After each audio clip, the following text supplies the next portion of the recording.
Today we will be interviewing Madame du Chatelet, a French-born mathematician, physicist, philosopher, and author during the Enlightenment.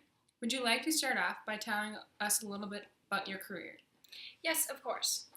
I devoted my life to science and fought for my right as a woman to discuss with men about ideas about math and science. I succeeded in my life as a mathematician. I was fortunate enough to be born in a wealthy lifestyle, and I received an education that most women of my time could not get. I was an advocate for the education of women. I wrote several scientific treatises and published many works on philosophy and religion, but I also served as Voltaire's secretary, protectress, and translator. That's quite a career. Who is some of your influences? Leibniz was a big influence on my life. However, he died when I was 10 years old. He was the one who sparked my interest in philosophy. Newton, Wolff, and Mises were three other people who influenced me. What were some of your biggest accomplishments? During the 18th century, the idea of energy in philosophy was still not fully understood. I made many contributions to the study of energy, but my conclusions were entirely accurate. My studies about the relationship between energy and velocity inspired Albert Einstein's famous E=mc² equation. That's fascinating. I had no idea that you had an influence to Einstein. What else did you do?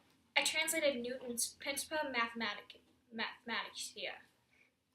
How interesting. If I'm not mistaken, the preface of that translation was written by Voltaire. Rumor has it you two have an interesting relationship. What a wonderful story. Voltaire and I met in 1729. We met at one of my father's salons when we were very young. However, we weren't truly friends until my re-entering into society in 1733 after the birth of my third child. I invited him to my house out in Surrey. Our relationship was strictly business, however. We lived together in a mutual respect. Your relationship was strictly business? I heard that you two had an affair. Well, I guess you could say that I was Voltaire's mistress, but do not tell my husband. Marquise Florent du Chatelet and I were very happy. We had 3 children together, but Marquise was gone very often because of his job in the military. Him being gone a lot forced me into the arms of several lovers, including Voltaire. To get out of my marriage with Marquise, I faked a suicide.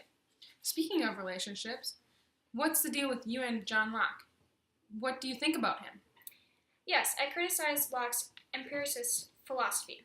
I do not agree with his initiate ideas and a priori principles. In my book, Institutions du Physique, I talk more about my views about Locke. I will have to look and read into that book. Is there any interest that you might have other than we have already talked about? Obviously, I'm very interested in natural philosophy, but I'm also interested in ethics, math, the Bible, and the source of human happiness. For recreation, I enjoy gambling, theater, and opera. Interesting. I too have the interest in theater and opera. Thank you for your time. It was a pleasure having you.